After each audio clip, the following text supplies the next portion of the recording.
Hello, welcome.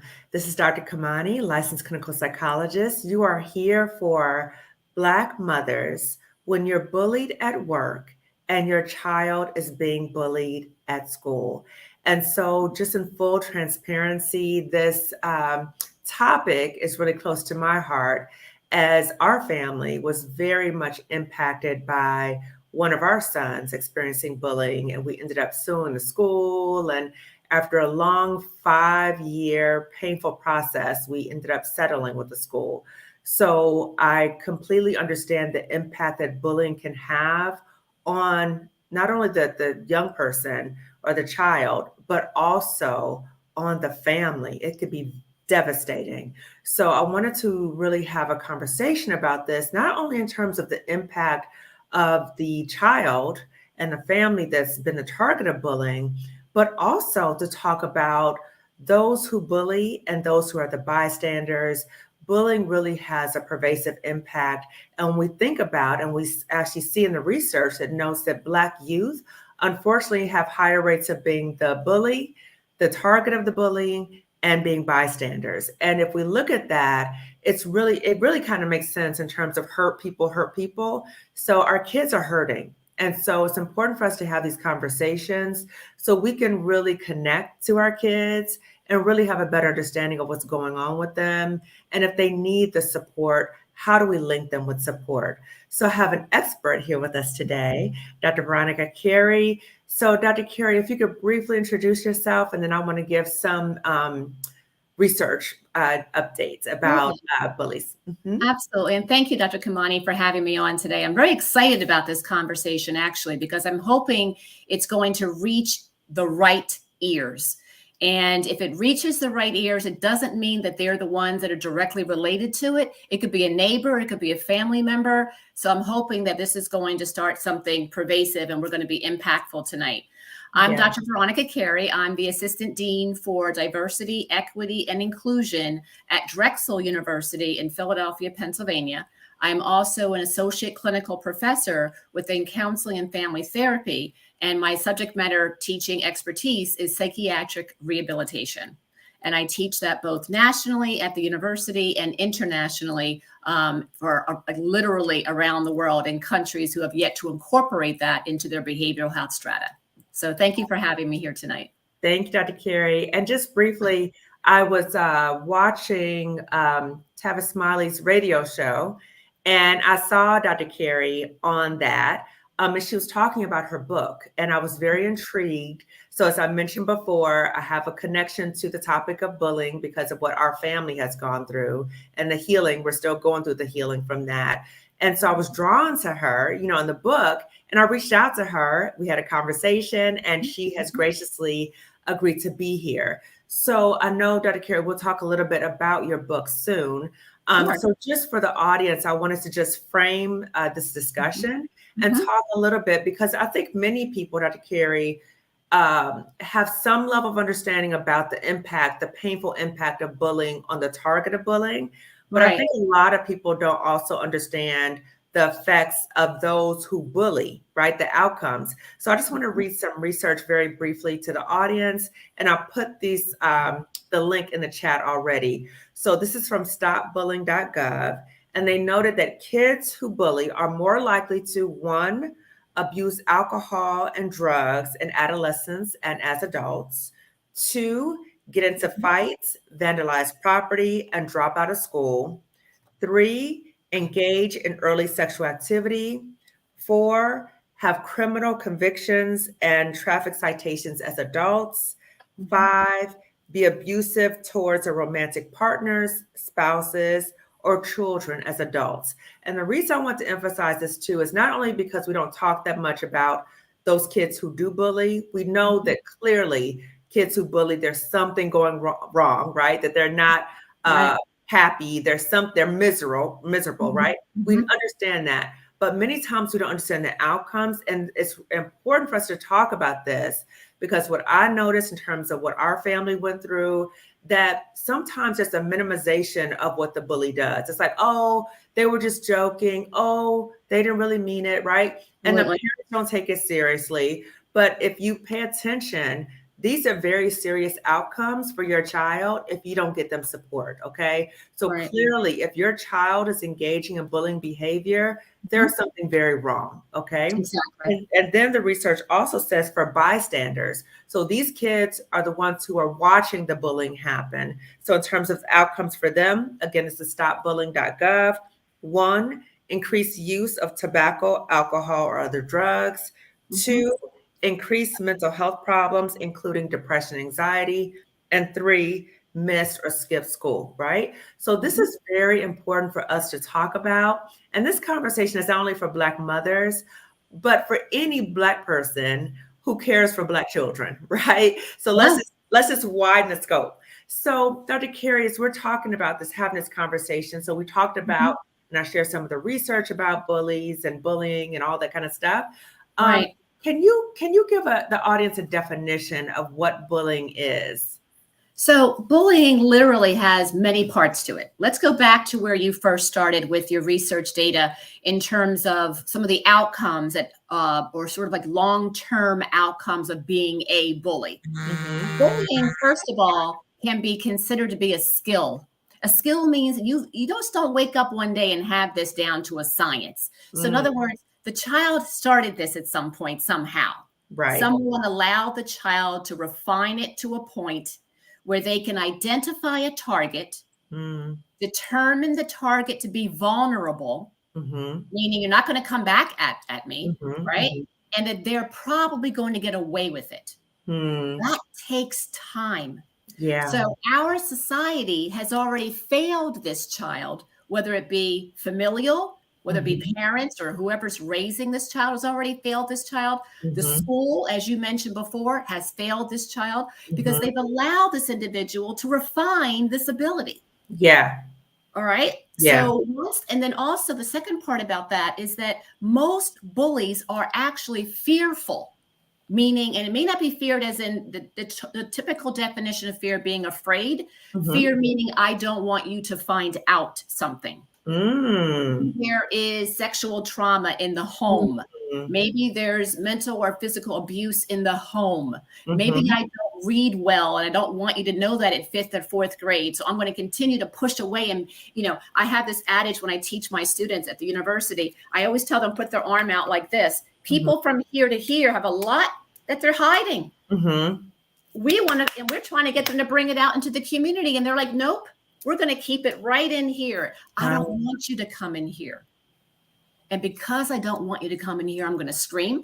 I'm going to yell. I'm going to spit. I'm going to kick. I'm going to call names. It's like a smoke screen almost, right? 18 months and 22 months and 25 months and 3 years. I'm not saying all those children, those are going to turn into bullies. I'm saying we end up saying, no. And why do we say no? Because society is not going to allow that to be tolerable.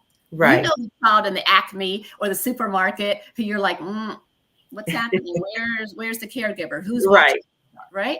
Right. And now let's talk about the second group that you mentioned, the bystanders. When the bystanders experience what you said they experienced, that's called secondary trauma.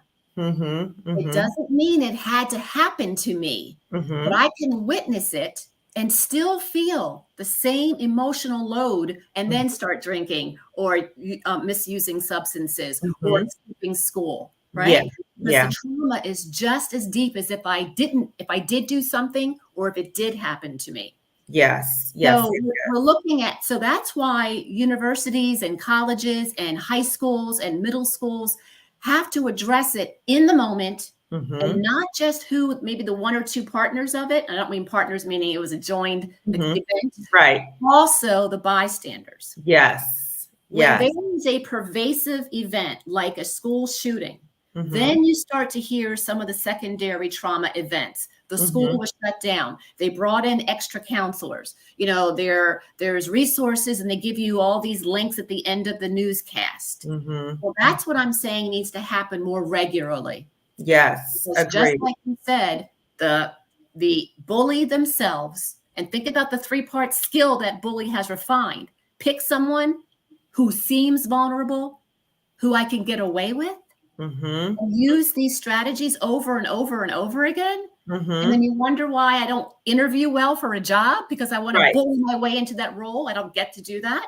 Then you Right. wonder why I don't do well in a relationship because the other person's going, I'm not tolerating that because they Mm. only know one skill set.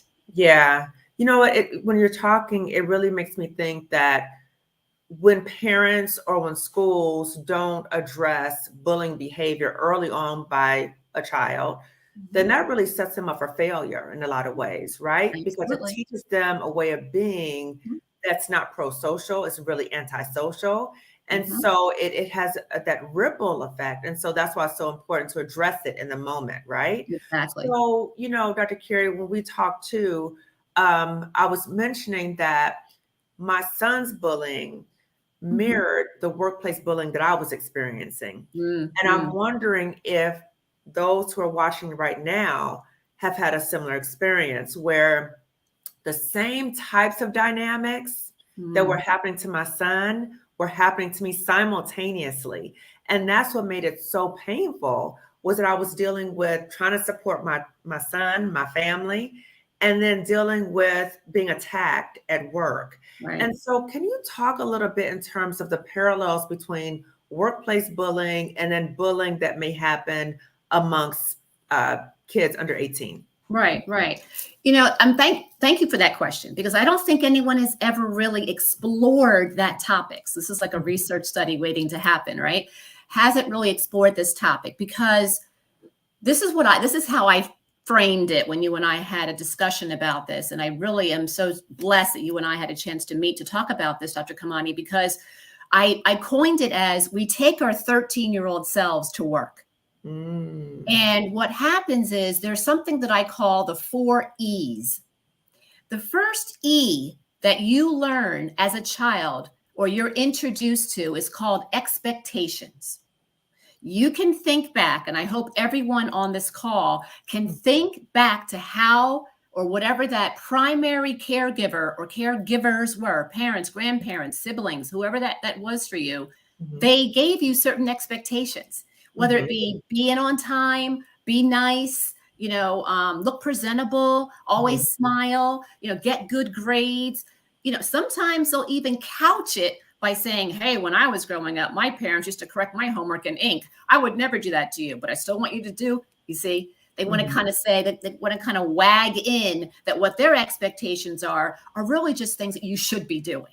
hmm, So everybody has expectations. The mhm, irony of that is that even in one family, mhm, not every sibling's expectation foundation is the same.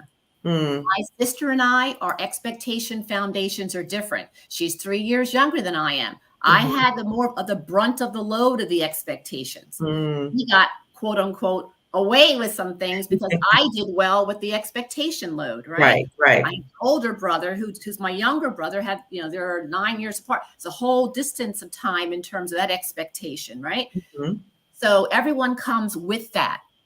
The mhm, second E is evaluation. Evaluation, Dr. Kamani, is when people look side to side and, mhm, roughly about 8, 9, 10, you start looking side to side and you go, well, am I smart enough? Am I tall enough? Am I pretty enough? Am I handsome enough? Right? That person over there keeps getting the teacher's attention. What do I need to do? And then you start thinking about the expectations. mhm, Then you start bringing in other people to them.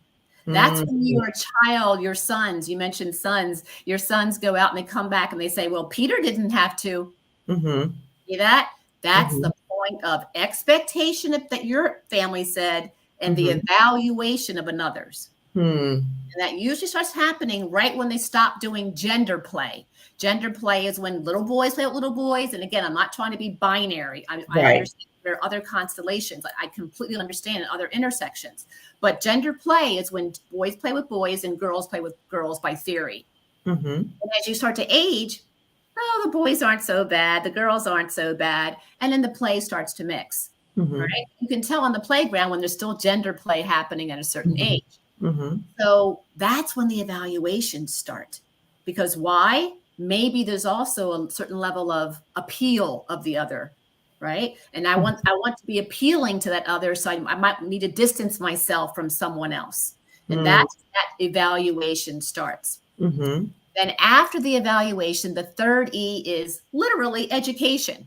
8 hours a day, these children are away from parents. You know, we had it in the bag. We knew where they were from like pretty much 0 to 5 or 0 to 4. And the second they hit that bus or get dropped off, we have no idea what their day is going to entail. We hope we know what their day is going to entail. We hope we know what the teacher's telling them and they're learning. But maybe they come home quieter than usual. Maybe they come home more boisterous than usual, right? But the education of 8 hours is even the fact they're supposed to be learning something. So expectations, the evaluations, and then they go, oh yeah, I'm here to learn something. Let me start paying attention, right? The fourth E is endurance. That's the E you take to work. That's the 35, 40-year-old who takes the 13-year-old to work, because the endurance is how much of this madness will I tolerate based on my expectations I've been given. Like, don't forget, they get layered. As you get older, your expectations grow. Your evaluations get heightened. Your educational success or lack thereof, right, is in your face. It's right there. And the endurance. So how much of this can I tolerate? How much of this can I do? Again, my tolerance level may be different than my sister's tolerance level. So you can't say all siblings should be able to command the same thing. My best friends are not my personality. Why is that? Why do people maybe gleam onto someone who's not like them? They probably see areas that they could, attribute to in my absence, right? So endurance is when you can go to work and someone has said to me, even most recently, Dr. Carey, how are you still here? What? How are you still here? Because the person was having a conversation with me, Dr. Kamani, about all the trials and tribulations at universities and diversity, equity, inclusion. And she knows how difficult my day can be to try to change the climate and culture. She literally said to me, how are you still here? Wow. Do you hear the endurance question? Yeah. She's asking me an education question. I'm a PhD like she is. She Right. wasn't asking me my evaluation question or expectation question. She was asking me an endurance question. And if we really listen to where the question's coming from, then we'll know how to respond to it. And I jokingly said to her, because I didn't feel as if it really justified a really, inherent answer. It was almost like, and I just said, well, my mother and father taught us you don't leave one till you have one. And I'm not looking right now. And they also said, don't make anybody put you out. Well, I'm good. Right? See, that was my endurance response. I didn't take her to an expectation response. I didn't take her to an evaluation response. So I think that's important for people to recognize. What part of your 13-year-old self are you taking to work with you every day? Can I ask you something else, Dr. Carey? Because I think that, like you said, all of this is layered, right? So all these things interact. And then we add into our experiences as Black women, being in the workplace, and how endurance, sometimes we have received a social message that we don't leave, we stick it out, we fight, we in all these things when work environments might be really harming us. So what advice would you give to Black women who are in these types of toxic work environments where there's workplace bullying, and they've been told, upbringing, society, that you stay and you stick it out, but it's still harming them at the same time? What message would you want to say to them? Right. First of all, I want to say I see you, I hear you, I am you. I totally get what you're saying. Every job I've ever held, Dr. Kamani, has been in an inaugural position. And what I mean by that is there was no one that did it before. So I couldn't call someone up and say, how are you successful being assistant dean for diversity, equity, inclusion, the College of Nursing and Health Professions at Drexel? There was no one else to call. So when you're in any role, and ladies, I hope you're really listening in and you're going to share this with your friends, call them at coffee time tomorrow. Always remember, who do you want to make most proud? And if that's yourself, then we're going to talk about that towards the end of this conversation. I call it framing yourself. And I really want to make sure that we get to that today, Dr. Kamani, because Mhm. framing yourself is so important. The persons who I want to make proud of me always, and I hope I don't start tearing up even now, are my parents. So Yes. whenever something happens at work, I'm thinking, I don't think, what would they want me to do? That's an expectation, right? I don't go back that far. I Mhm. think, you know, when I tell them this is how I handled it, I think they're going to be proud of me. Mm. And I'm the type of a person where I jokingly tell people I'm a 5'11". I'm tall, and I'm actually the shortest child. We all go up from here.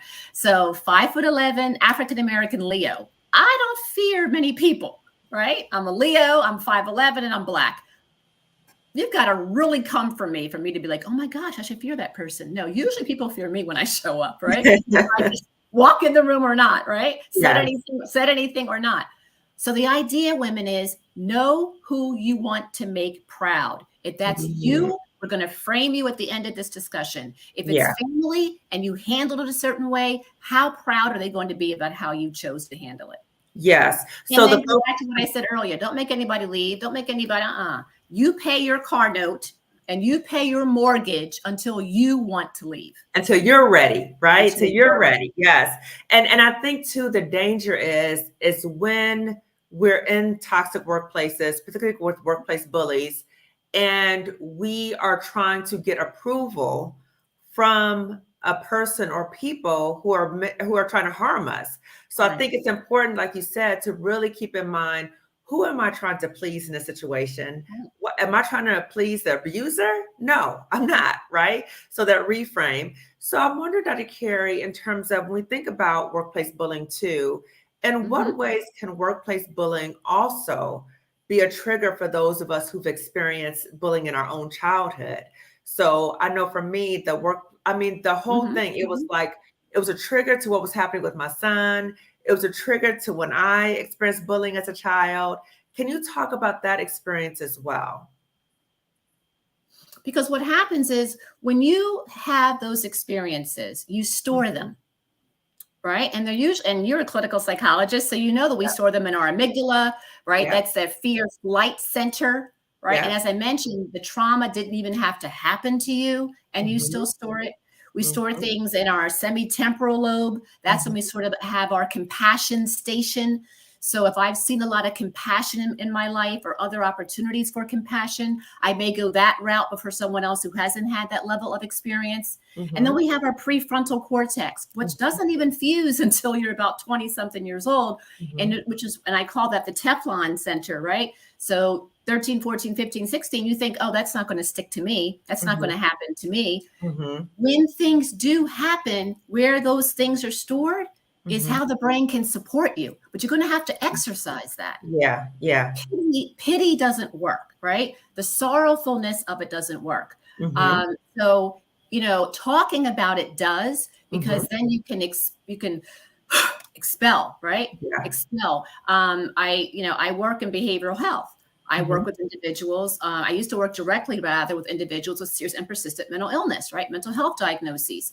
So sometimes you would see someone laughing out loud when there was nothing funny that you can see in the immediate vicinity. Yeah. But if you think about it, what I have my students do is I just tell them, start laughing. And they're like, why? I'm like, I'm getting to something. Start laughing. And they're like, okay. And I said, do you feel the expulsion?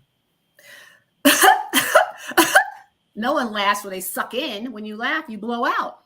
So what's happening is that you're going to have to figure out your way. What is your expulsion? Mm. You keep it from an academic perspective. I call those academic bricks on shoulders. Well, let's Mm. academic out and say professional bricks on shoulders. True. You don't start to expel those bricks, the person who did it to you goes home just fine. Right. You They go home, sleeping good at night. Are you you? go home and you're talking to Yes. yourself in the car. You're Right. screwing your head. You're getting ready Yes. to take your earrings off and try to find them later, Yes. right? Because the Yes. brick is there, right? Mhm. So the strategy that I know, we'll get to the book shortly as well, but the Mhm. strategy there gives you and tells you what you can do in the moment. Because Mm. long gone, even before the murder of George Floyd, even before that moment, and even when Black Lives Matter, Mhm. there have tolerating the bullying at work. Mm-hmm. I know by our title here, we're talking about Black women in toxic jobs, right? Mm-hmm. Well, that can be ambiguous, right? So is the job toxic? Mm-hmm. Probably not. The Mm-hmm. job's going to have roles and responsibilities that you knew about when you interviewed, Right. right? It's probably going to be the climate and culture that's toxic. Absolutely. Absolutely. That could be supervisor to individual Mm-hmm. or employee to employee. And Mm-hmm. maybe it is role and responsibility to employee, but then who are you arguing with? Right. So it's probably, so when you mentioned that when your son was having those experiences at school, Mm-hmm. you were calling up the emotional side of it because you weren't having memories of his experience. You weren't there. Right. You were calling up the emotional side that you saw your son. Your brain said, I remember when you felt that way. Yeah. And Yeah. there you go. Yeah. And that's why you were relating to him on that parameter. Absolutely. And then when you see similar or have similar dynamics as what happened to you as a child at your job, then that's when the job can be the trigger to trauma, right? So when we think about trauma and workplace environments, that a toxic work environment, workplace bullying can be a form of trauma. That's why it's so important for us to talk about it. That's why I've been so vocal about it. And that's why I'm continuing to talk about it, because we know that with trauma, you need to keep talking about it so you can get out your system, like you just talked about, right? Exactly. So, yeah, so Dr. Carey, for Black mothers or anyone who cares for Black children, what are some important things for us to understand or know in terms of supporting Black children, Black youth? All right. I'm going to take you through what I call the top 10 academic bullying pain points. And I'm going to do them a little slowly, and then I'm going to draw a parallel to professionalism. Okay. So the academic pain points, areas for which individuals find themselves, that's not the pain part. It's how people treat them because they're in these areas. Let's make sure I want to make sure I'm very clear on that. It's not a pain point because you have an IEP, an individual education plan, or in college, an accommodation. Those things are to help you get from point A to point Z, which is diploma and graduation, right? That's what they're for. That's not a pain point. It's a pain point when someone goes, why do you need to lead the class for testing and call you out in front of everybody? Why is it that whenever we have a homework assignment, you don't hand yours in until 2 days later? That's the bullying part. Do you hear the fear? How come I don't get 2 days? Yeah. How come I don't get extra time? Instead of just posing that, they put down the vulnerable one, the one who they deem to be vulnerable. Maybe 3 people have an accommodation, but they picked one person, the person they thought they could do this to effectively. Don't forget those parts of being a bully, right? Right. The second one is first generation, right? So maybe somebody this is the first time that anyone in their family is going to have a 4-year degree. So first generation individuals might sometimes find themselves bullied, right? Because they don't have the familial resources to go back home and say, Mom, how do I study for this? Or Dad, what did you do? They don't have that. So sometimes that can be a bullying pain point. Someone's going to make that apparent to them. Of course, racism, micro and macro aggressions, right? I can't get through a literal professional day without hearing something. And my husband always says, you can't go outside without getting into a fight, Veronica. I'm like, I know, right? I should have well, racism is everywhere, right? I should have been arrested like 25 times, not just the 30 more, right? So first generation LGBTQIA plus community, right? We already know there's a lot of literature, a lot of resources. A lot of research rather with respect to that. Athletes are also a group. Behavioral health, right? We know that anxiety and depression is the most prevalent diagnosis on high school and college campuses. Food insecurity is also one, right? When students, they just don't know where their next meal is going to come from, or even roof over their head. So that's going to be a stressor for them, or they come in looking wonderful and they go home to spaces where they're not fed, etc. So that's really great that Michelle Obama was focusing on school programs, but really they start to wean away when you get to like middle and high school. So we still need to think about that. And there's very few food programs in colleges and universities. So it's another concern. Neurodivergent learners, right? Those individuals who will get to the outcome, but they need a different way of getting to it. Not a problem. We need to be approaching those. individuals, physical disabilities, visible and invisible, right? And I think and then the one that I coined called 2 and 50. 2 and 50, Dr. Kamani, is when you sit there and you pray somebody who looks like whatever diversity measure you're thinking about comes in the room, because you're already there and you're like, I don't know how many meetings you've been in where I'm like, is anybody Black going to join this meeting? Zoom or in person, or maybe is anybody female going to join? And when that one person shows back up, you're like, oh, thank you, Jesus. Right? So those are the 10 areas. And if you think about it, I've asked now, since before the book, during the book, and now after the book, hundreds and hundreds and hundreds of students to take a look at that list of 10 and tell me how many apply to you, high school and college. And do you know that I have yet to see one student who says 0? Wow. And then I say to them, that's why I wrote the book. You don't have to be in pain to get a high school diploma. You don't have to be in pain to get a college degree. And that's what the book is prefaced over, because it's like, why do people think? Because of the expectations. School's going to be harder as you get older. You're going to have to buckle down. You can't do as many outside activities. You got to study longer. And you have students who study until 2 a.m, get up for an 8 o'clock test, fail the test, and then they're like, well, what am I supposed to do? Right. The expectation was to study harder, not study better or differently, right? Different expectations. So that's the student list, right? When we look at the list that is crosswalked with professionals, well, there's professionals who go to work who need accommodations, wheelchair, right? Maybe there's someone who, in terms of even like at the the business cafeteria is vegan. So we're going to make sure we have, opportunities for people to eat that. Racism, that's going to stay there. Unfortunately, that's not going anywhere. Right. First generation, maybe you're the first person in your family to be at that leadership role or, in that role in particular. So first generation still applies. The visible and invisible disabilities still apply. So think how many of the bullying pain points that middle school and high school students endure. Don't forget that's the last E. And then you turn around and go to another environment where they're there still. Why are they still there? Because the people you work with came with you. I mean, you went to school with, came with you. Right. So they just created a new system. Yes. So, Dr. Carey, can you talk a little bit more about your book? What motivated the book? What were some other key findings from the book as well? Yeah. So one of the things the reason, and I'll actually hold it up here. I think this is a little bit better side. I have a bad habit of holding my book upside down. So maybe tonight I'll hold it right side up. But it's called Frame Your Degree. And it's how to avoid pain while seeking a college degree, because that would be like the ultimate if anyone desires. That doesn't mean they couldn't go to technical college, et cetera, but it graduates younger students, no pun intended, through the process to be successful when they hit this autonomous part of their lives. I am an assistant dean currently, and I was also student affairs at one point.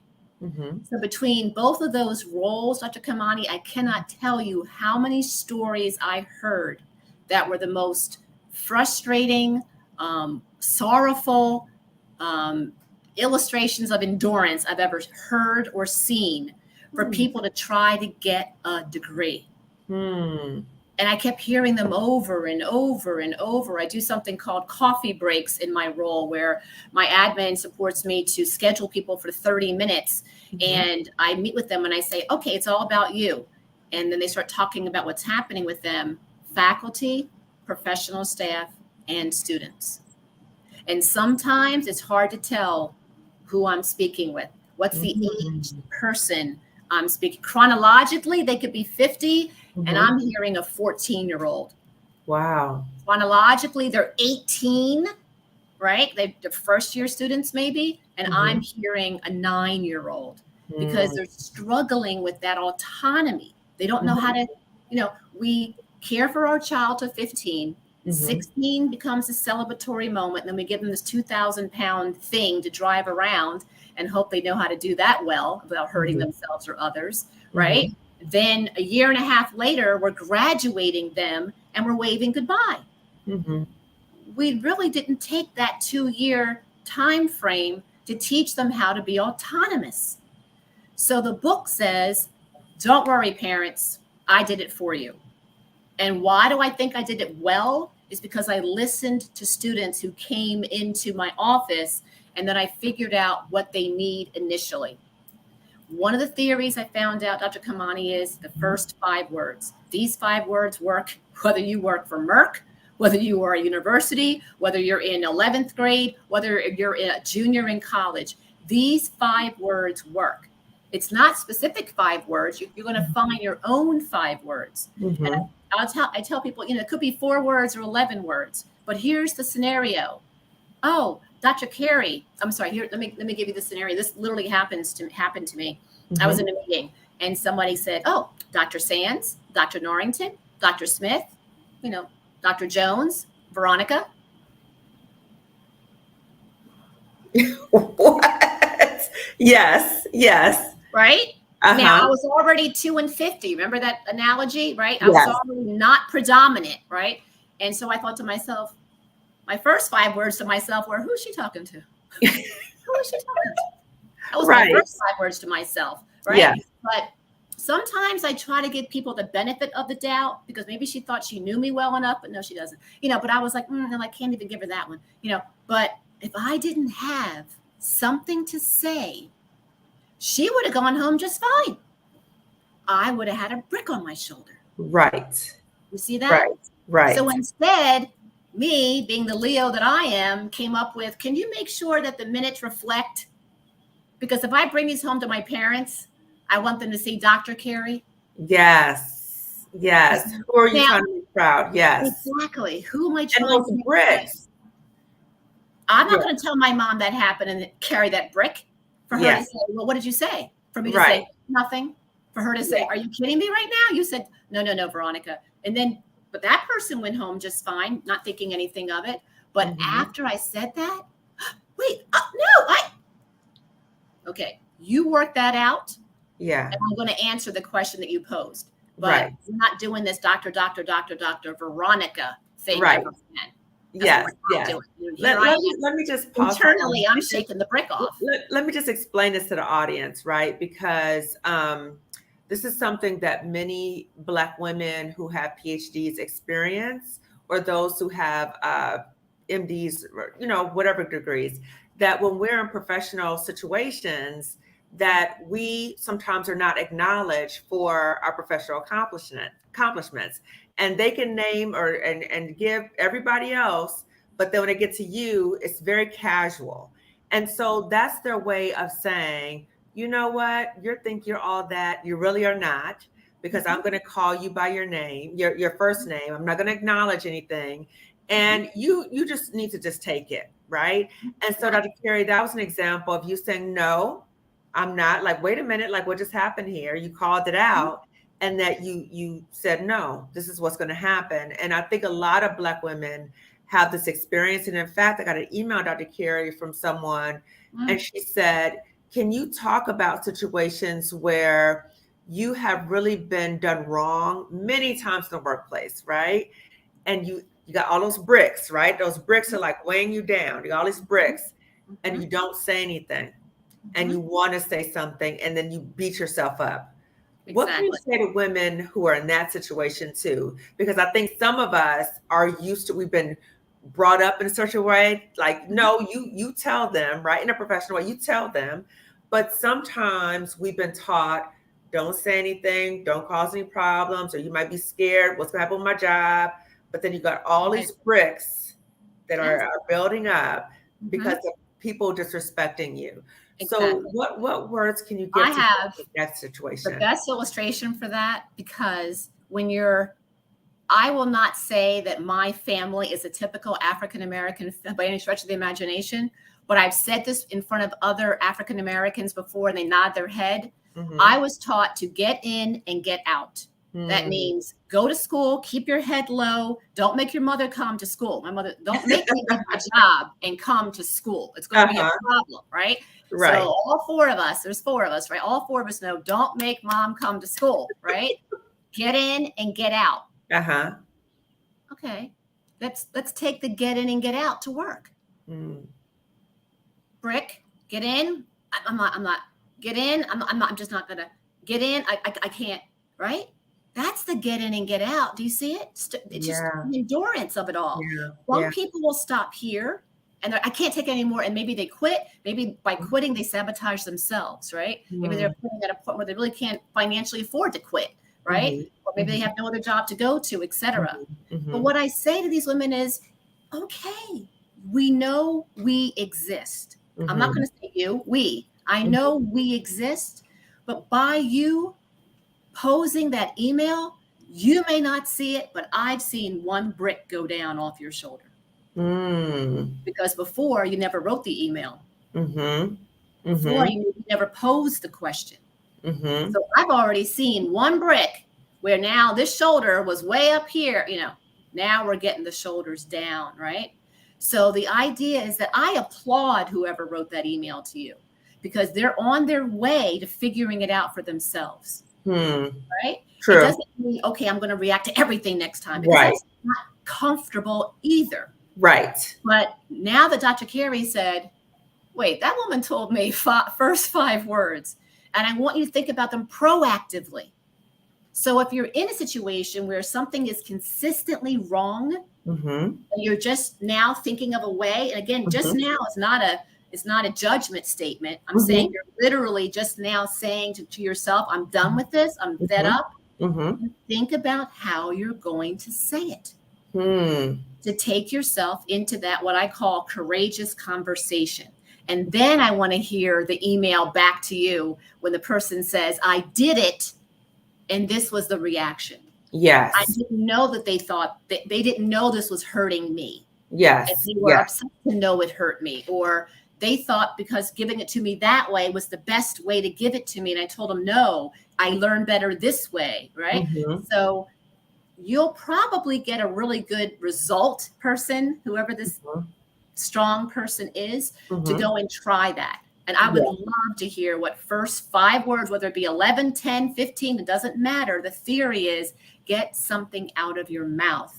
And if you can think about it now, you won't have to be, because how many times, Dr. Kamani, have you been in a conversation, been in some situation rather, you walk away, why did I say that? Right. Why didn't I say that? Yes. Or why did I say nothing? But we're having that conversation after the event. And then that person went home with nothing. Right. And you way down. Yes.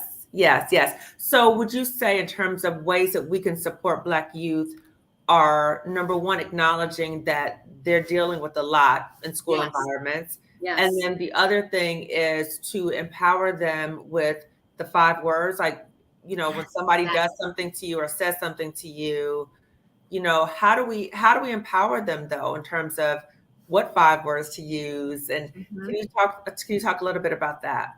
One of the things that I really am proud of myself about, and this is going to sound kind of like converse, but I just returned from recording my book, audio recording the book.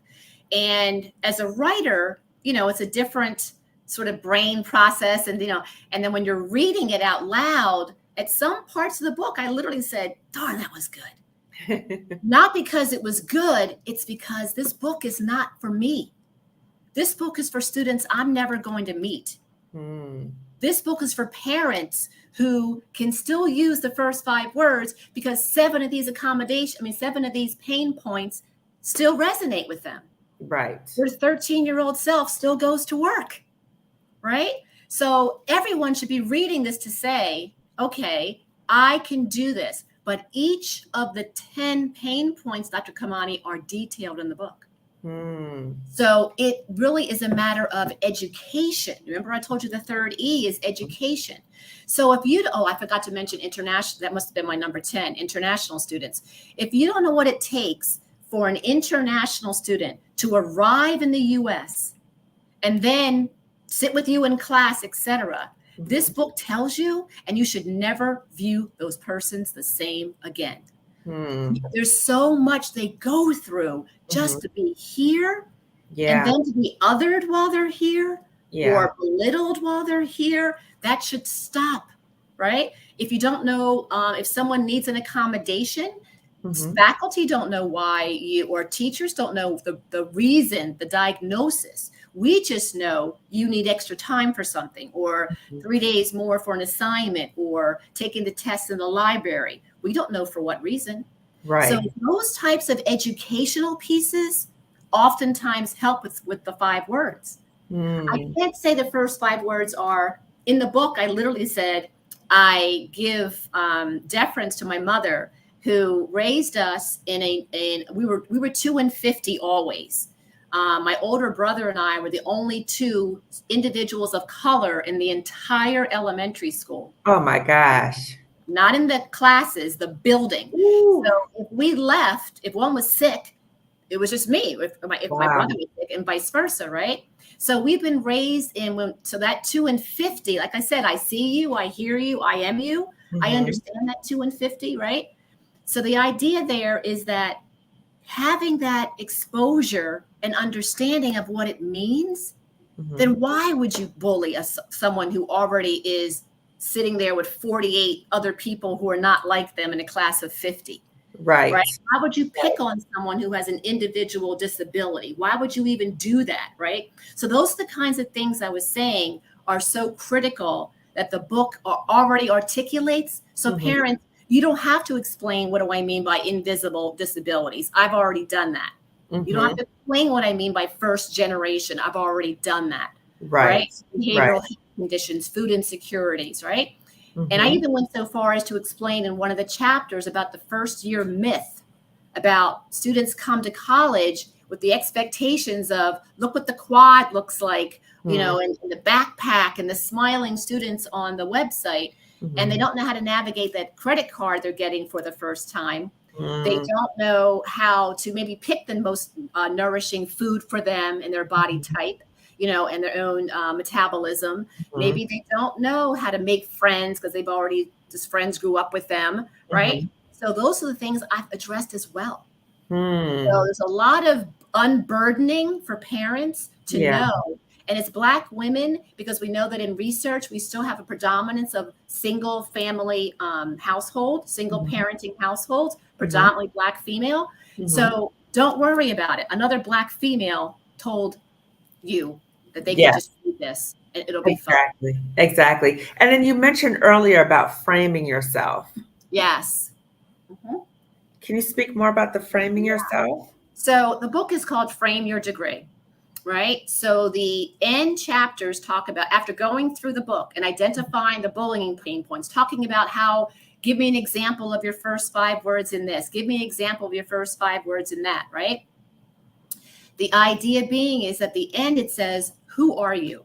And I ask people to like frame, like Madonna, right? So kind of like to make a frame. I always say, I did a video one time and I said, if anybody knows Madonna, can you please show her this video? So the idea being, put yourself into the frame, but kind of like make it transparent, see, you know, little washed, you know, watermarked out. What are the words? So women tonight, what words would you put in front of yourself that you would know tomorrow if somebody jeopardized one or more of those words, you'd have to come off mute. And one of my chapters literally is, don't make me come off mute. So in other words, I would say I'm friendly, I'm flexible, I'm humorous, I'm competent, I'm confident, I'm knowledgeable. And if I'm sitting in a meeting and someone says something to me, I'm like, did they just question? Didn't I say I was? Well, I know. Click, click. Okay, I shared this because, you know, right? That's the first 5-word moment. But the frame is so important. You know why? If you don't know who you are, someone's going to tell you who you are, and they're going to treat you accordingly. Oh, yes, they will. Yes, they will. And it's not going to be good. And it happens to students too, right? If students don't know who they are, someone that maybe has a little bit more power, like a teacher, right? Students are, the expectation is that students will have deference to their teachers. Okay, you with me, right? Don't talk back to your teacher. But your teacher just said, those people. And you're Mm, thinking, aren't I those people? Wait, we were just talking about African Americans, then they just said those people. So are you talking mm, about me? Right? But they mm. don't brick. They don't say anything. You see that? Yeah. So this works. This frame works, whether you're 13 or 33, Mm-hmm. because you have to know who you are so someone else doesn't tell you, Veronica, no, I'm Dr. Carey today. I worked very hard to get here. I'm an assistant dean. Absolutely. You're not. Like you're, Right.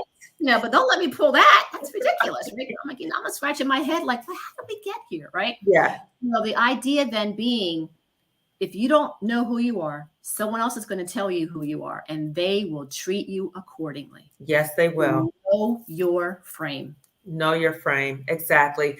And Dr. Carey, can you share with the audience how people can get your book? I'd love to share that, because the more that I hear the book sells, the more excited I get that more students are getting the book. So it is right now, and I will brag. My parents will say it's okay because it's a fact, that it is a bestseller in 6 categories on Amazon. Yes. I'm excited for that. Congratulations. Yes. So they can go to Amazon.com and type in "Frame Your Degree Book," and it comes right up. Okay. It's the first book of the page. It'll come right up. Also, they can find out more about the book on my website. I was blessed enough, Dr. Kamani, to be proactive in getting the names of my sites, so they all match. So frameyourdegree.org is the website. And then frameyourdegree@gmail is my email for the book. Mm-hmm. And then my TikTok is the only one that goes by my name. So it's Dr. Veronica Carey is the TikTok.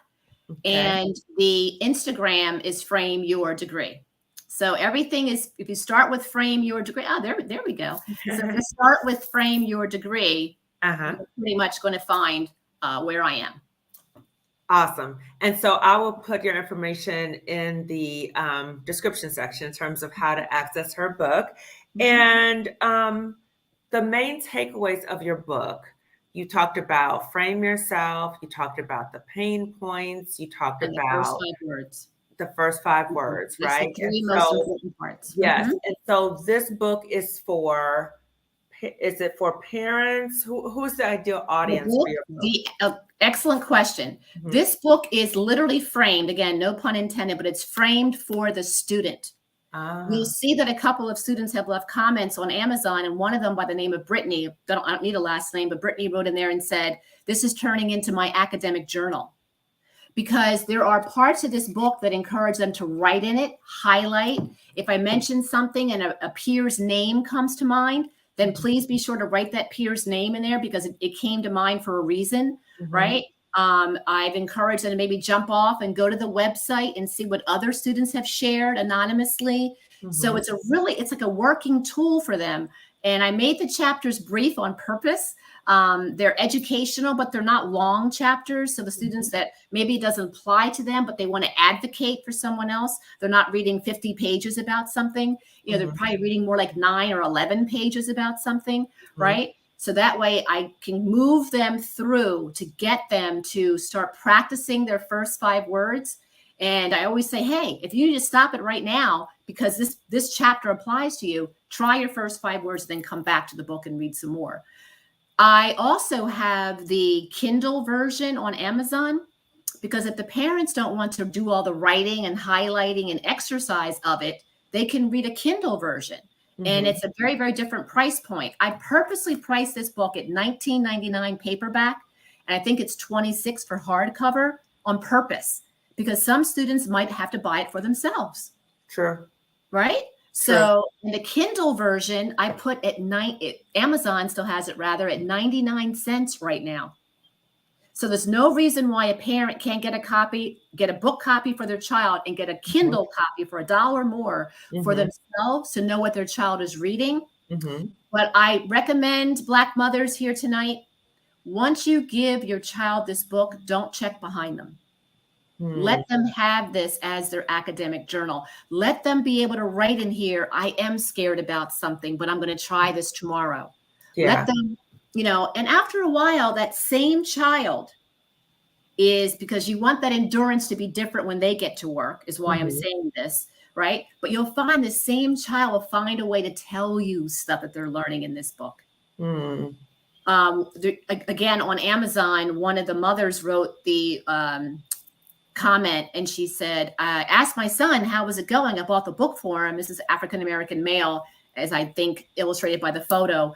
And the person and the mother said, her son said to her, this book is very endearing. And she said, endearing? My son doesn't even use words like that. Like, what the? And she said, okay, why did you say that? And he paraphrased me perfectly. He said, because she said she wants me happy when she's not there. And what did I write in the book? I want you to be successful when I'm not around. Right. But he heard in my voice, this wasn't even audio, he's reading the paperback version. He heard that I care. And he extrapolated that to happiness. She wants me to be happy when she's not there. I can't ask for anything else. That's powerful. And, you know, I was wondering also, because I think when we talked, you mentioned about there were some young adults in your circle, right? Oh, And, yes. yeah. Can you share that story? Yes, absolutely. So you always realize that when you're with your child a lot, you're talking, and I'm, related to people that, oh, this is your Aunt Veronica or Miss Veronica or Dr. Veronica, however I am to them. So I wrote the book and I shared it with three siblings of the same family. And the father was like, oh, this is, there's no way they're going to tell me there's a whole lot of these things in here because we talk all the time and you're here for them as well. And I thought to myself, this is going to be good in a minute. So the oldest one was about to go to college, and the two are one's in high school, one's entering high school. Target key population, right? We've been talking about them all night, and looked at the list, and I thought, most of the kids, I always think they're going to play around with the list or whatever. And they're both looking, all three of them are looking and getting closer and getting closer. And then one goes, 4, 5. The one going to college said, yeah, definitely 5 or 6. And the other one's like, well, 3 or 4. Devastated parent. What do you mean? What do you mean? Because the other part of endurance is they often don't tell. Those bricks. Yes. And what do we see? Quietness, change in maybe mood, right? Change in food habits, isolation. That's what we see. But this is why we're seeing it, because they're not telling you that 5 or 6 of these things apply to them in a day, a week, a month, or a year. Right. And, just thinking about that and hear what you're saying, it sounds like, Dr. Carey, that this book is not only for the students, but for the parents too. So while the parent can read it, they have a better understanding of what their child might be going through. Not that they're going through the child's book or anything like that, but they know maybe more specific pointed questions to ask and to give support. I think that's really, really, really powerful. So this book is think about your own first 5 words of how to ask that, right? Yeah. Because maybe you're reading this and you're like, oh, first generation, that is going to be my child. Okay. They know that's first generation, but I want to let them know I'm always going to be here for them. I will find tutors for them. I will do whatever I need to do. So think about your own first 5 words for how you're going to approach that with your child. Yes. Right? So once you get in the habit of first 5 words, it comes like that. Your brain will get trained. You'll get like muscle memory to consistently stick up, advocate, and don't make someone come off mute, right? You don't want to have to keep coming off mute. Oh, that's powerful. Come off mute. Yes. Just think about, Dr. Carey, just think about, just as Black people, how many times we have been told to be silent, right? And so for those, particularly those who are going to college, they're dealing with all these things, and then they're receiving the message to be silent. And how does that then impact their sense of self-worth and their sense of self-esteem in this environment that's very challenging? And so that's why it's so important for them to be empowered in terms of knowing their voice and knowing how to assess and evaluate and see their own worth and their value. And there's something to be said about like HBCUs. Because historically Black colleges and universities is when you get on campus and then you're like, oh, I went to a PWI for high school, predominantly white institution for high school. Girl, so did I. How many times did they say? And then all of a sudden this purging happens, right? Yes, This immediate bonding starts to happen, right? But when you don't have that experience and you don't have that opportunity, you're going to have to find a way to resolve it for yourself, whether you come back home to family, talk in the mirror to yourself. I do that a lot because I'm like, you know what, maybe I'm practicing for something, but mostly I'm like, and if I get that woman one more time in that elevator, and I'm talking to myself in the mirror, this woman's nowhere near me, but that's my you see, and I gotta get it off, and the next time I'm going to be like, I know what I'm going to say next time. There's my first 5 words. And it's relieving the bricks. It's relieving the bricks. That's excellent. We have to leave them. We have to leave them. We can't keep toting them around.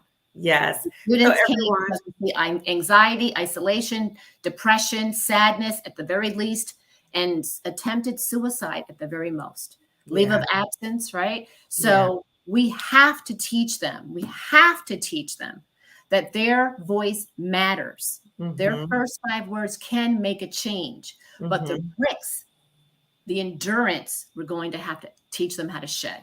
Yeah, I appreciate that. And Dr. Carey, before we end, everyone, again, check out her book. I have her website on the screen, and in the description section, I'll have the link to the book. So Dr. Carey, before we sign off, I do want to read the chat just to give honor to the community here. Hello, everyone. Oh my God, I grew up being bullied at school for years and nothing was done and I was always blamed. I'm so sorry to hear that.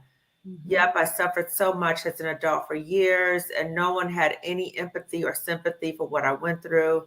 Now I have healed past the bullying event and then had the experience with bullying in workplaces too. Yes.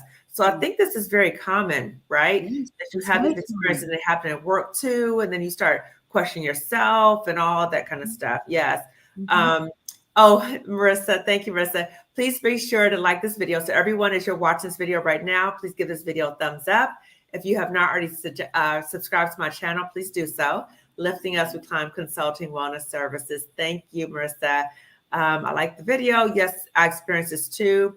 Children's experiences are often minimized in the society. My last place of where I was bullied, of me being in a manager and training position, and a Black man that I was training would write me up over frivolous stuff, and his energy was off and was jealous of my degree. Yeah. It happens. That's a whole nother conversation. It's a whole nother have me back on. Right. Yes. We got to have a follow-up on that one. Oh no, I ended up quitting after a month of being hired. I was going to step down from the position into a lower position to transfer to another facility, but it didn't pay enough. Wow. Yes, understanding secondary trauma is key, 100%. We can be traumatized from seeing someone else being harmed. Absolutely. Yep, I had high expectations on me, but not on others. Like people can talk about me to my face and gossip and bully me, but I cannot do the same. That was my life with bullying. Yes, it makes you feel very helpless and hopeless, right? And I think I would say to that person, you didn't do the same. You can, not that you want to be a bully back. I'm saying you can now find language and you can now find support.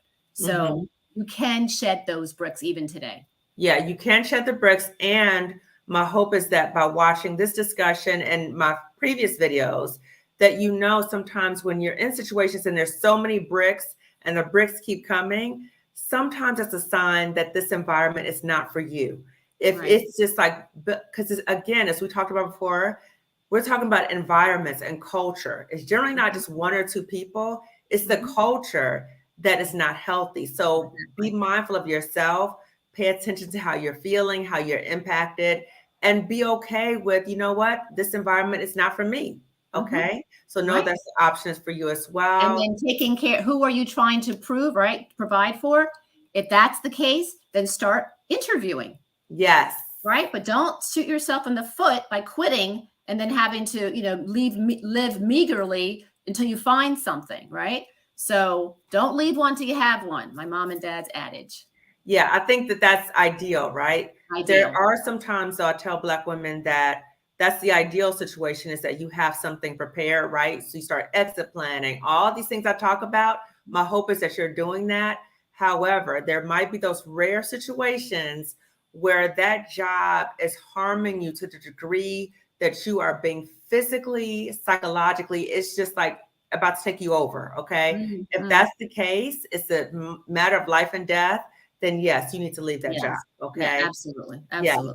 My dear friend Colette Elizabeth is here. She's so right. My daughter just told me that she found out about 3 of her college friends were unhoused during the academic journey. And you know where she went to school. That is really horrible. Greetings. I know you corrected her. That's right. Don't make me leave my job and come to the school. Wonderful insight, Dr. Carey. Love the 4 E's. Yes, congratulations on your book. They're so excited.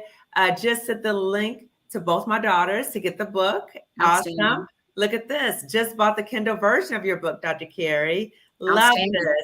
I've been bullied so badly as a financial executive that I'm now looking to go into a completely different line of work.